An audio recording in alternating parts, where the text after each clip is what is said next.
Bueno, como escuchaste, la señora dijo que estamos grabando y antes siempre está bueno aclarar que esto es del Departamento de Biología Celular y Molecular. Te voy a mutear el micrófono porque me está haciendo como un ruidito Sí, raro. ¿Ah? dale. Perdoncito. Este, mm, y nada, bueno, primero que nada vamos a arrancar con las herramientas de biología molecular aplicadas al diagnóstico virológico y esto pertenece al Departamento de Bases Científicas de la de Patología de la Facultad de Medicina. ¿Tá? Entonces, primero que nada, entender, siempre que nosotros vamos a estudiar un tema o a abordar algo, hacer como un algoritmo, ¿no? Bueno, ¿qué tenemos, cómo lo estudiamos, cómo lo encaramos? Acá, en este entendido, vamos a ver dos métodos diagnósticos, son directos e indirectos. ¿Qué significa directo? Directo es que yo directamente estoy viendo el bicho. ¿Ah? Y los indirectos estoy viendo los residuos. Entonces, no sé si vos tenés hijos, sobrinos, niños, niñas, niñas a cargo. Bueno, una forma de ver que tu hijo se está portando mal de forma directa es verlo al niño agarrando y llenando, agarrando tu maquillaje y pintando las paredes. Eso es un método directo. Tú estás viendo a la criatura. Un método indirecto es cuando llegas a tu casa, abrís la puerta y ves la casa dada vuelta bañada en juguetes. Y decís, a menos que sean los juguetes de Toy Story, estos juguetes los trajo el infante hasta aquí. Entonces, este infante se portó mal. O jugó, portarse mal, no, está jugando, el niño juega, los niños juegan. Entonces, eso aplica también a lo que son los microorganismos. Los métodos directos son aquellos que detectan la presencia del virus, en este caso porque estamos hablando de virus, o sus componentes. ¿Ah? No voy a poner el ejemplo del infante porque sería medio creepy decir que tú estás viendo, o bueno, en realidad podríamos decir que estás viendo solamente el brazo del niño dibujando, pero asumimos que el brazo está pegado al resto del cuerpo, porque si no, sí sería un poco creepy. ¿Ah?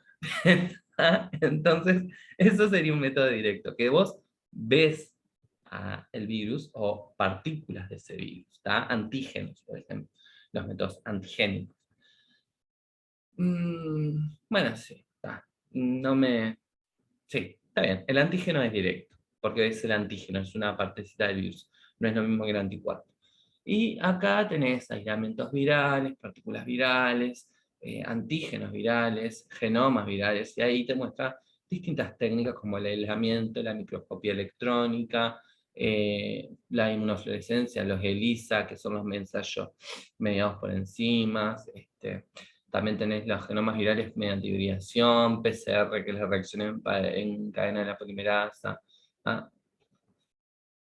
Y otras técnicas que vamos a ir viendo que lo que hacen es amplificar el genoma viral o lo que hacen es amplificar estructuras de esos, ¿ah? De ese virus. Mientras que de los indirectos tenemos los que investigan la respuesta inmune humoral, ¿ah? O sea, los anticuerpos del suero o en el plasma. ¿Ah? Esto es, por ejemplo, la respuesta en tu casa del juego del niño. O, por ejemplo, ¿ah? Si está el hermano, el padre o un familiar tuyo que estaba cuidando al niño, vos vas a dar la respuesta de ese mal comportamiento en ese familiar que estaba a cargo, ya sea porque está llorando en un rincón, porque está tirado en el sillón viendo el desmadre que hizo y que no pudo evitar, o porque está rojo como un tomate de la bronca que tiene. ¿Ah? Eso sería un método indirecto, tipo, este pendejo que no me hizo caso en todo el día. Bueno, eso es un método indirecto. ¿Ah? Entonces, eso lo vas a encontrar en el suero en el plasma. Acá entran las distintas inmunoglobulinas, sobre todo, y acá es muy importante que vos tengas el recuerdo de lo que fue el curso de hematoinmuno, ya que acá nombra las IgMs antivirales específicas. Estas IgMs nos hablarían de una primoinfección o una infección reciente, ya que podemos tener niveles bajos de IgM, pero tenemos la seroconversión a IgG, y esto nos habla de que es una infección crónica por el mismo virus que todavía está, donde ya no hay más IgM que son de la primera línea de defensa, y bueno, está más IgG, ¿tá? Que esas son las de memoria y que se aumentan mucho más rápido en una segunda infección o en una infección que se cronificó. Y acá tenemos distintas técnicas, como son la neutralización, los ELISAs y otras más que vamos a ver más adelante. Para poder interpretar estos estudios, es importante que nosotros conozcamos lo que es la patogenia del proceso viral, la cinética de la producción de los anticuerpos, para poder identificar si es una infección aguda, hiperaguda, crónica, si es una infección que ya estuvo pero que ahora no está. Por ejemplo, en el virus, para hacer el diagnóstico del virus de la hepatitis B, que supongo que te lo habrán puesto en el examen porque es una pregunta clásica el virus de la hepatitis B, porque es un diagnóstico complicado, ¿no te pusieron? Qué raro, pues.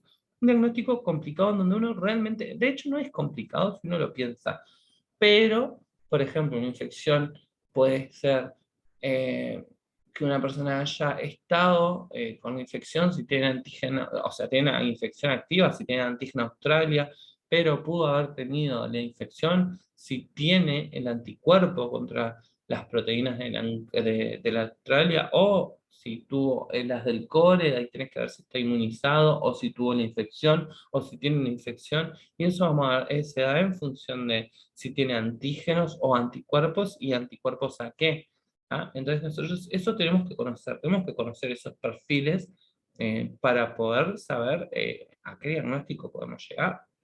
Porque si no, nosotros no sabemos, bueno, no tiene antígeno, asumimos que no tiene una infección activa, pero ¿y qué? ¿Está inmunizado o tuvo la infección? Eso epidemiológicamente, en el caso de la hepatitis B, es muy importante, clínicamente también, porque nos habla de la posibilidad de reinfección o de la protección que tiene ese individuo para esa patología y la indicación de vacuna o no vacuna. También en las infecciones por ejemplo, el virus de la inmunodeficiencia humana de VIH, nosotros vamos a ver que antes se la clasificaba en estadio SIDA, que ya no es, si bien se sigue describiendo, SIDA no se usa más, es más que nada un estadio ABC 1, 2, 3, en función del conteo de CD4 y la presentación clínica del paciente o de la persona, porque si no presenta ninguna enfermedad oportunista, no es paciente, está cursando una infección. Y eso también lo tenemos que entender, porque a los 7 años de la primera infección se lo consideraban estadio SIDA, o con más de 10.000 copias de carga viral, o con menos de 500 CD4. Entonces, todos esos parámetros nos van a hacer la diferencia. Eso tiene que ver con la patogenia del proceso viral.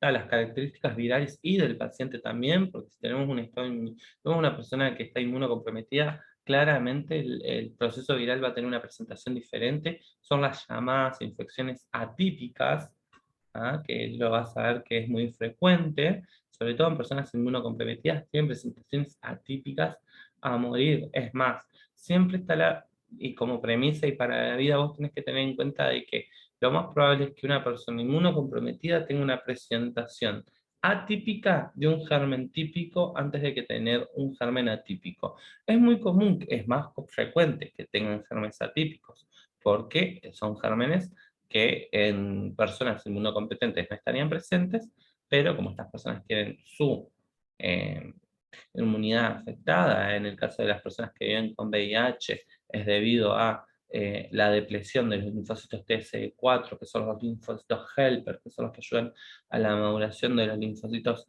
CD8, que son los linfocitos citotóxicos y a su vez tienen que ver con una sinergia de los polimorfonucleares y demás.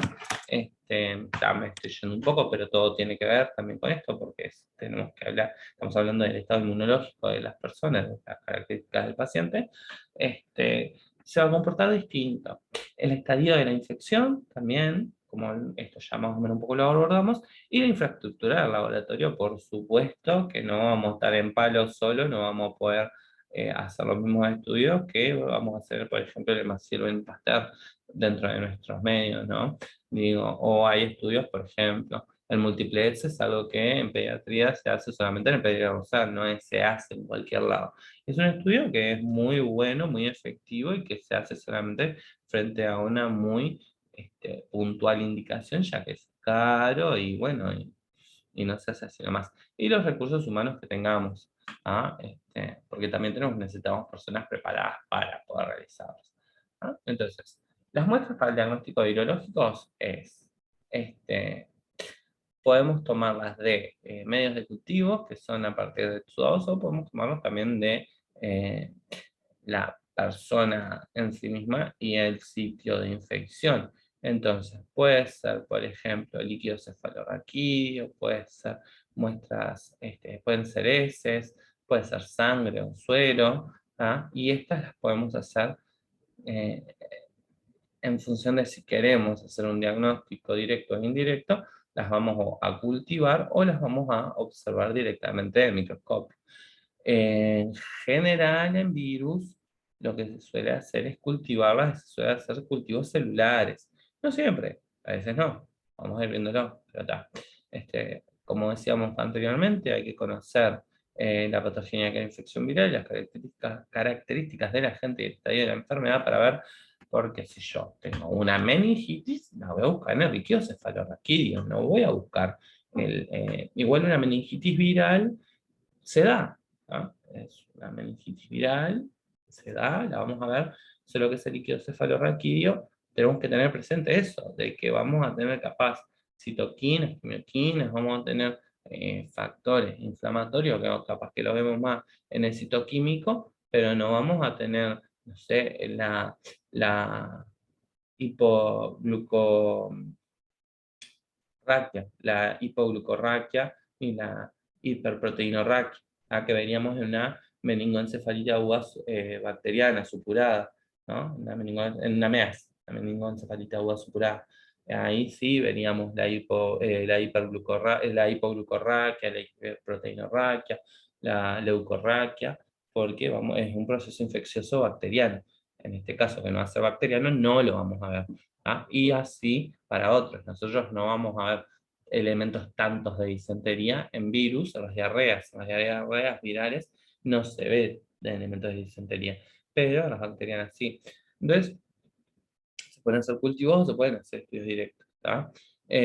Los medios de transporte, los tubos para medios de transporte, van a tener que ser, por ejemplo, los tubos de Hanks, van a tener que ser específicos. Ese es para dar un ejemplo. Pueden ser varios, pero tienen que ser los medios de transporte adecuados para la infección que nosotros estamos planteando. Y siempre respetando las normas de bioseguridad de recipientes colectores debidamente rotulados. Por ejemplo, para una enfermedad que está muy de moda ahora, que no la voy a nombrar porque esto te lo voy a subir al canal y si lo nombro me bajan el video, se usa un hisopado nasofaringeo, las personas se tienen que vestir con equipo de protección personal, se tiene que poner doble guante, se tiene que poner un barbijo en el 95 como este que tengo aquí, se tiene que poner un tapabocas quirúrgico sobre ese, se tiene que poner antiparras, tiene que es el arriba es el full face, la cofia, los zapatones, y después se tiene que hacer la toma de la muestra, se la pone en un solvente, ese solvente se puede observar el PCR, eso ya enviarlo al PCR, o eso que en el solvente, eso refrigerado, el que va al PCR, y si no en el solvente, se pone en el test rápido y se deja correr, y eso es un inmunocromatográfico, que después lo vamos a ver, que también se usa para VIH. Tenemos entonces como método indirecto la detección de anticuerpos. Lo que se hace acá es, se sintetizan anticuerpos específicos para un antígeno viral. Por ejemplo, si hablamos de VIH, el P24, ¿no? Que va a estar en la pared del virus, nosotros generamos un anticuerpo que sea específico para el P24 y bueno, lo podemos marcar con tenemos dos formas. Una, inmunofluorescencia directa, por ejemplo, en donde al antígeno directamente lo marcamos con un isótopo inmunofluorescente, o a a ese anticuerpo contra ese antígeno le hacemos también un antianticuerpo. ¿Se entiende? Entonces, ese anticuerpo se va a unir al anticuerpo que se va a unir al antígeno. Y ese anticuerpo del anticuerpo va a estar marcado. Entonces, ahí se da como una doble aglutinación. Cualquiera de ellos, igual independientemente de lo que me va a generar, va a ser que se unan al antígeno de todas formas y me lo marquen de un color. Profe, ¿y qué ventaja tiene uno con la otra? Que es la directa y la indirecta. No, en este caso son todos, serían todos indirectos. Bueno, en realidad sería el del anticuerpo marcado sería directo, perdón. El anticuerpo marcado es directo y lo que te es patognomónico, o sea, patognomónico significa que sí o sí está el, el antígeno, o sea, que está el virus en el cuerpo. ¿Ah? Eso te habla de infección activa y ahora. El que es el anticuerpo marcado contra el anticuerpo es menos específico, pero te puede hablar de, por ejemplo, una infección, o en una persona que vos ya sabés que tuvo la infección, ¿ah? Eh, vos podés buscar a ver si tiene inmunoglobulinas del tipo IgM o IgG, para ver si no es una infección reciente, si es una infección que ya está más prolongada, ¿ah? Capaz que hay anticuerpos que son inespecíficos y que pueden agarrar el antígeno y que pueden agarrar otros antígenos, entonces hay otros antígenos y te da un falso positivo. Entonces el indirecto lo que te hace es, te censa la presencia del anticuerpo, mientras que el directo te censa la presencia del antígeno, te marca al antígeno. ¿Ah? Si el directo te da positivo, seguro el virus está ahí ahora. Si las inmunoglobulinas están, si son IgM, es una infección activa o reciente. Si es IgG, puede que sea un recuerdo inmunológico. Ah, a veces es una cuestión de costos. A veces es mucho más barato hacer un IgG y bueno, está teniendo eso. Si nos da positivo, sabemos que en algún momento lo tuvo y capaz que justifica, a ver si hay que gastarlo, se gasta y está, y se hace un estudio más, buscando más específico directamente, se hace un directo, o si nos da negativo, bueno, no tuvo tal infección, entonces ya está. ¿Ah? Eso, por ejemplo, se hace en la toxoplasmosis, que se busca la inmunoglobulina.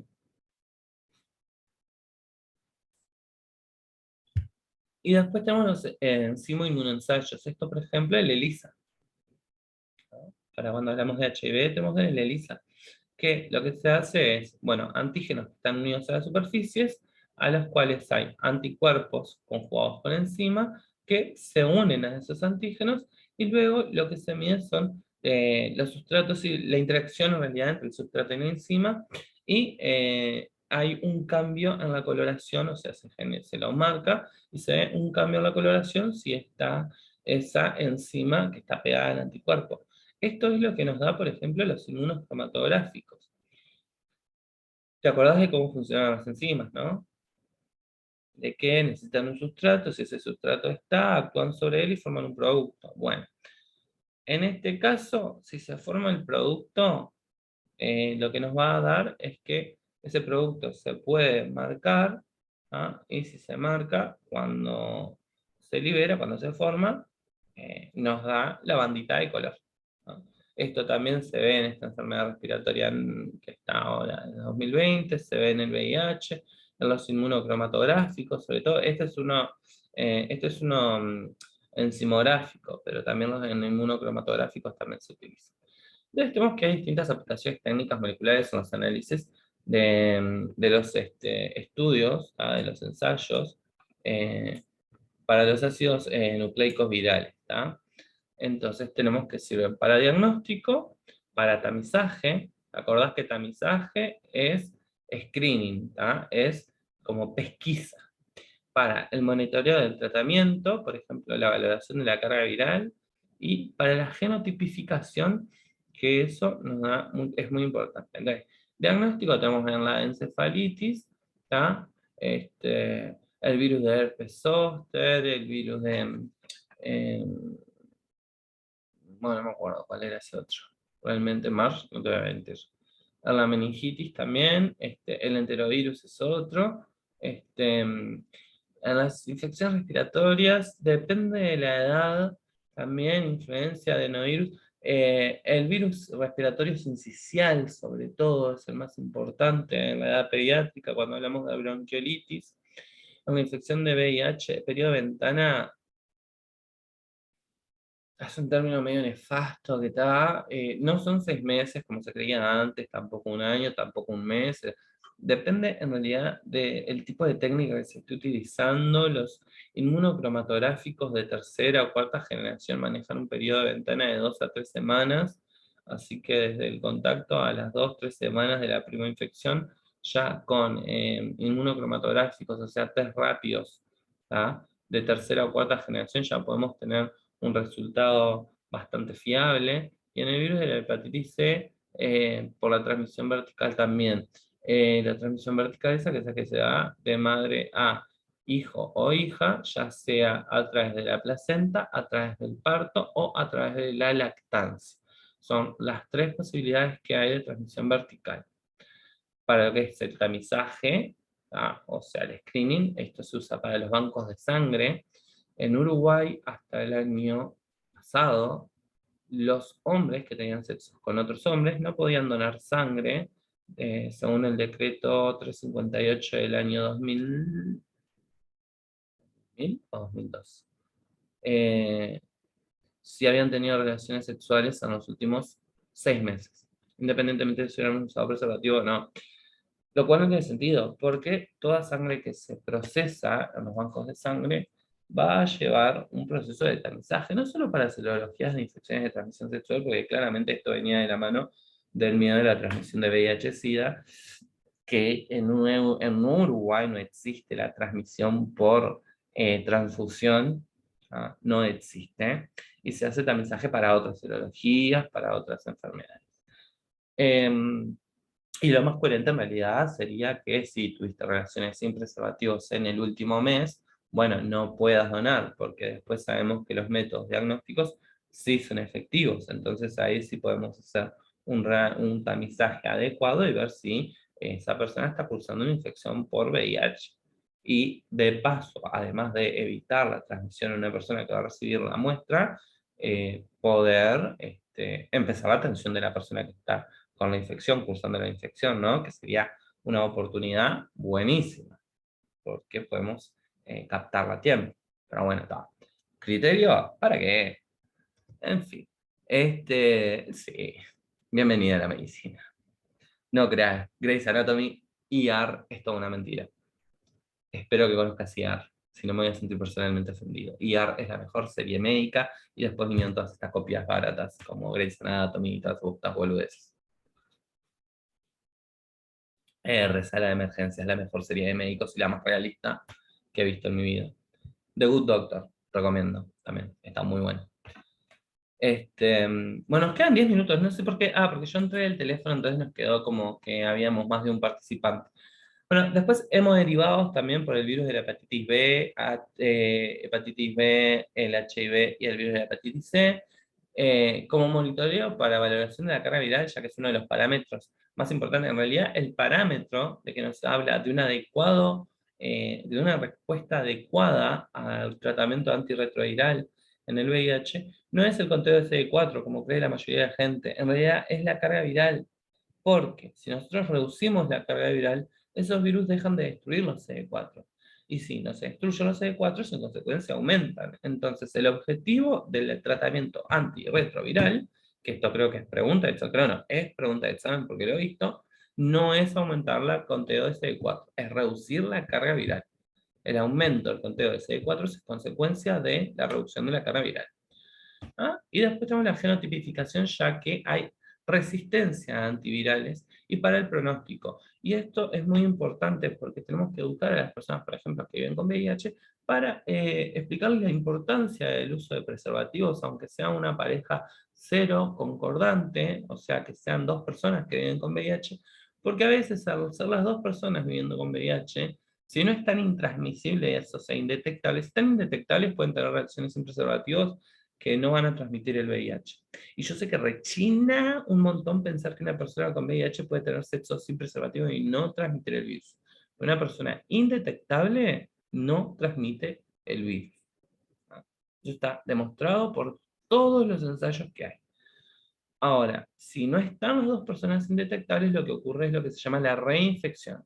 Y con la reinfección lo que sucede es la generación de resistencias secundarias a los tratamientos antirretrovirales. Entonces esos tratamientos dejan de ser efectivos y ya tenemos un escaso margen de tratamiento, entonces no podemos agotarlo. Entonces tenemos distintas técnicas de diagnósticas moleculares donde podemos tener con amplificación, como el PCR, el RT-PCR, el real time, etc. Son todo como amplificación de las secuencias. La secuenciación, que no tiene fines diagnósticos, sino que más que nada como epidemiológicos, y sin amplificación, que es la hibridación in situ, el dot blot, el northern blot, el southern blot, que es agarrar esos materiales genéticos, ya sean proteínas, ARN o ADN, y hacerlos migrar en una placa electroforética, y en función a su peso molecular, más o menos nos hacemos una idea de qué estamos viendo, ¿no? El fundamento de las técnicas moleculares es el de la complementariedad de bases. ¿Te acordás de esto del primer año? De que el ADN está formado por 4 bases nitrogenadas, 2 purinas, 2 pirimidinas. Las purinas son la adenina y la guanina, las pirimidinas son la timina y la citosina, y que una purina siempre va a estar unida a una citosina, y que la adenina va a estar unida a la timina mediante 2 puentes de hidrógenos, y la guanina va a estar unida a la citosina mediante 3 puentes de hidrógenos.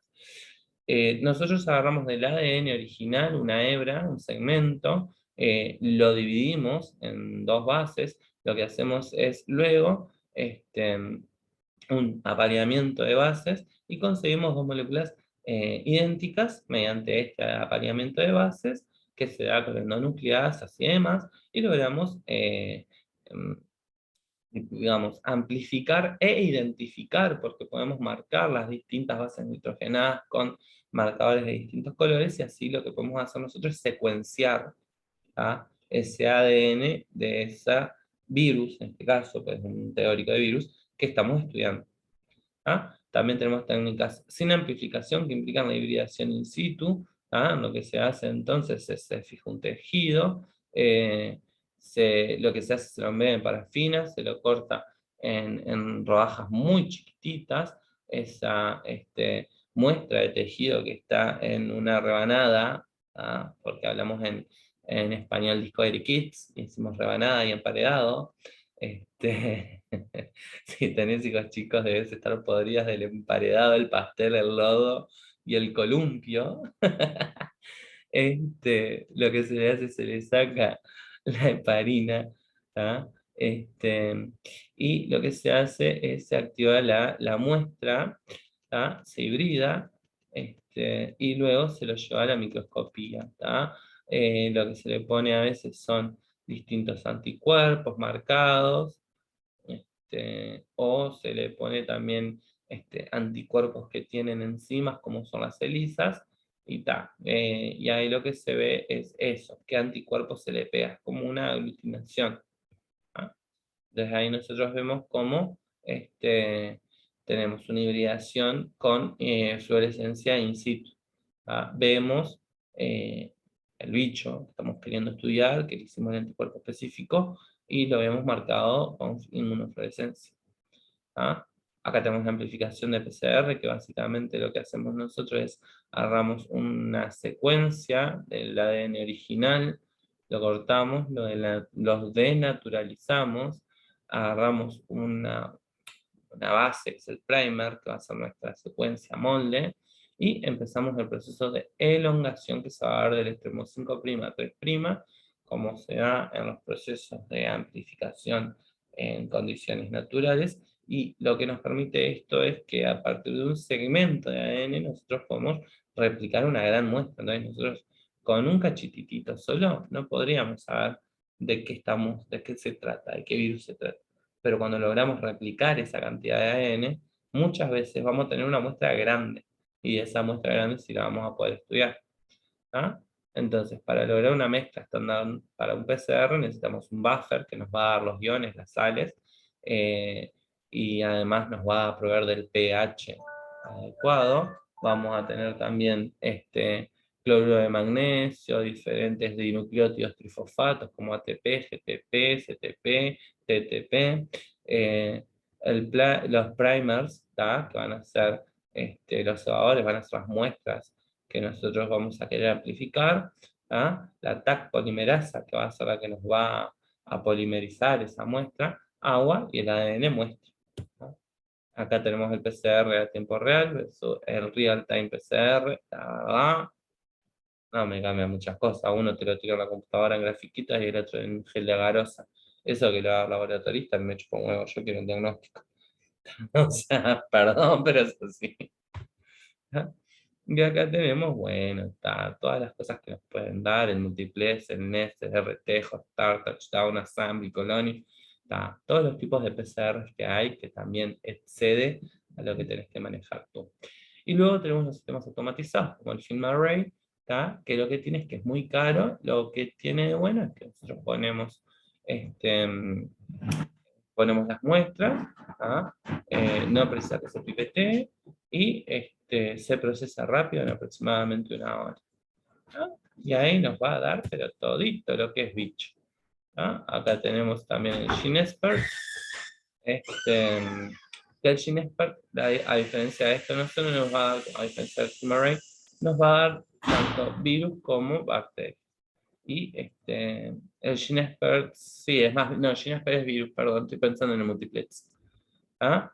Entonces, acá tenemos las generaciones de las secuenciaciones de próxima generación, que tenemos estas que son de fragmentación, amplificación y fluorescencia, las Ion Torrent que son fragmentación, amplificación y registro de cambio de pH, y la Oxford que es pasaje de nanoporos y registro de cambio de voltaje.